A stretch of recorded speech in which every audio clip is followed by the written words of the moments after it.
Every day, millions of people sprinkle cinnamon on their food, believing they're making a healthy choice.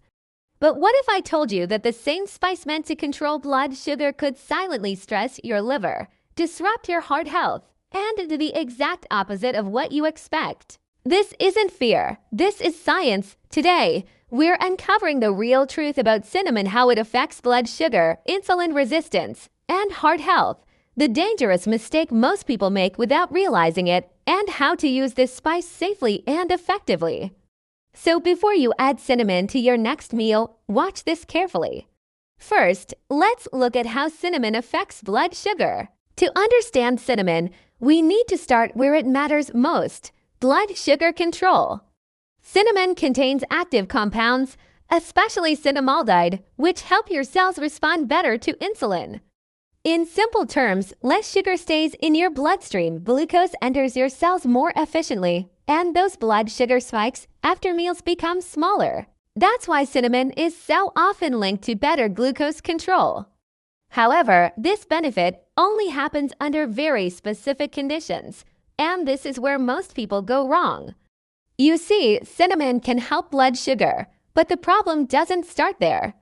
It starts deeper with insulin resistance. Insulin resistance happens when your cells stop responding to insulin properly. Cinnamon supports this process by slowing the digestion of carbohydrates, reducing rapid sugar absorption, and supporting insulin signaling inside your cells.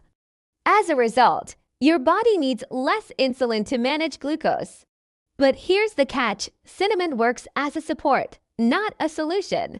No spice can fix insulin resistance without proper diet, movement, and consistency.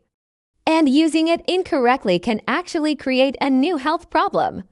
This brings us to the most important part of this video.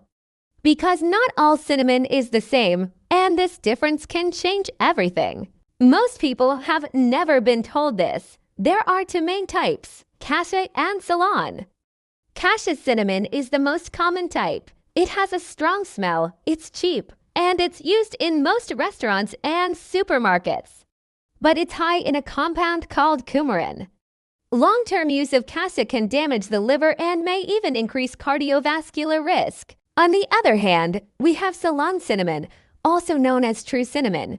It has a milder, slightly sweet taste and is very low in coumarin, making it much safer for daily use and better for long-term blood sugar support.